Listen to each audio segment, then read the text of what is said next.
This is a pretty good place. Just to make camp for the night, I've got some protection amongst the trees from the weather. Nice, soft, pretty dry grass underfoot as insulation, and I've got a stream nearby. And what I can do is just use what nature's already provided. The branch of this fallen tree can act as a backbone for a half-dome shelter. It's the best shape, as it has no corners, the air keeps circulating, and that will keep me warmer. Right, once I've got this in place, then all I then need is a load of pine boughs just to drape over the top of this. Thick pine branches provide insulation and waterproofing. As many of these branches as I can interweave as possible means they all support themselves, and it just gives it a bit of strength. To get a fire started quickly in these damp conditions, I'm looking for nature's fire lighter. These dead birches are really good to use as tinder, and I can tell they're birch just from their silver limbs and this very distinct white bark. But the bit I want is all of this outer bark here. And once you've got this, if you crush this up, because of the amount of oils that's in here, this will take a spark really well.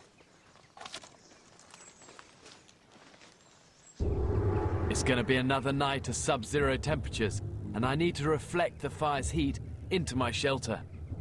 What I've done here is just build up a bit of a bank of these logs to act as like a fire reflector, and this is going to reflect, hopefully, a lot of the heat of my fire back into the shelter.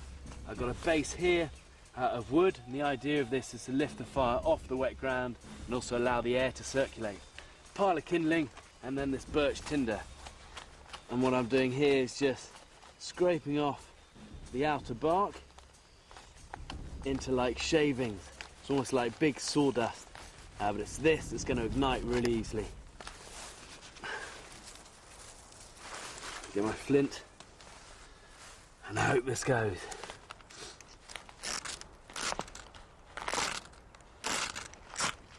Even though it's damp and cold and my flint is wet, it still works.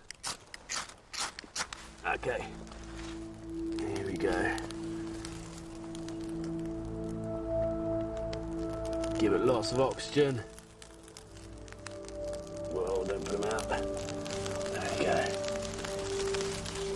And you can hear that crackling, and that's all of those natural oils burning. And as the twigs start to dry out, they start to burn. It's like kind of sizzling like gunpowder. Using the cup from my water bottle, I can now make myself a hot drink. Well, what I haven't got is anything good to eat, but at least I've got a shelter. I've got a nice roaring fire, which is always good for morale. And then the next best thing, a cup of boiling water on the go for me to make a nice cup of tea.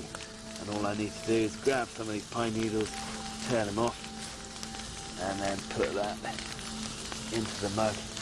And that's really good vitamin C. It's going to keep my core temperature up as well. People all around the world have been drinking pine needle tea for centuries. Pine needles, weight for weight, have 5 times as much vitamin C as a lemon. And they taste pretty good.